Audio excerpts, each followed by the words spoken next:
So I'm 51 years old, and for a living, I depend on my father. My father and I are very different. He's the entrepreneur of a large family business that does something with drills, I think. I'm not sure because I'm not allowed in the building anymore. And honestly, I don't mind that my father fired me because I have two small, personality defects. One is that I show up like 5, sometimes 10 minutes late to work, and the other is compulsive embezzling. And I am working on the coming in late thing, and I am just about ready to start working on the other issue. But I haven't always been an adult dependent of my father. I spent 30 years as a software developer, then 2 years ago I got sick, slipped into a severe coma, and it messed with my brain. And now the only job available to me is stand-up comedy. Now, there are two types of people in this world. There are people who have been in a coma and people who have not been in a coma. And the biggest challenge that coma people face is trying to convince non-coma people that comas are funny.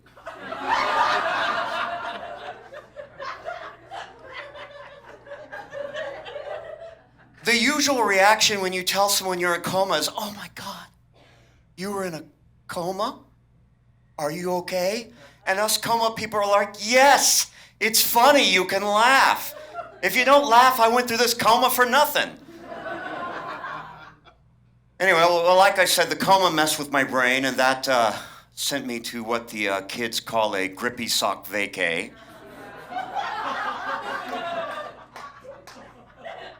And for the grown-ups in the room, that means spending time in a mental institution. In a place like that, you either make friends or go crazy. And I learned that my favorite type of people in this world are meth addicts. My new meth friends were shocked to learn that I had never tried meth. They shared their addiction like a beloved hobby with me. We would be in line for meds and they would be like, "You've never tried meth? Oh my God, Scott, let me tell you. Okay, we're gonna teach you the difference between good meth and bad meth." They wanted to adopt me into their group and didn't want me to be a patsy and overpay for second-rate meth. And I was like, I really want to hear this. But for the record, I kind of think all meth is bad. And I'm not likely to be a customer, witting or otherwise, but do tell, because when it's group therapy time, I don't want to be a total drip. My other favorite thing about my new meth friends is they each seem to have 5 near-death stories. Stories like, "I pointed a loaded gun to my head and pulled the trigger, but the gun jammed.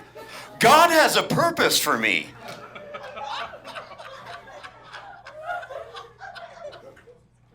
And I would be like, "Your connection to God seems very palpable, given this and other stories where you deliberately put your life in danger than survive by accident. However,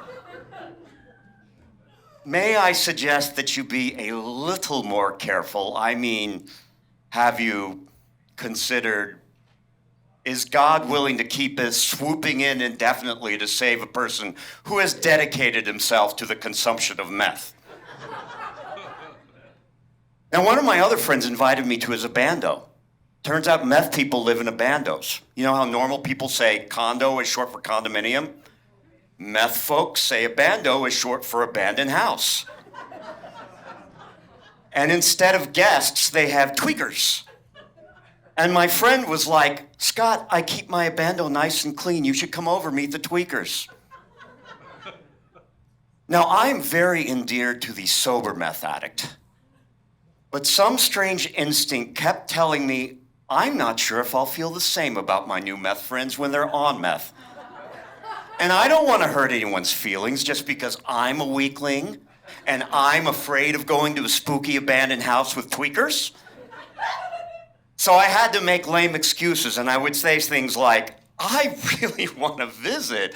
The thing is, I don't want to say I'll be there, and then because of some previous obligation, not show up to the abando. That would upset the tweakers. And really, I'm gonna have to say can't, because I just can't get away from my day job of sucking off my father's proverbial teat.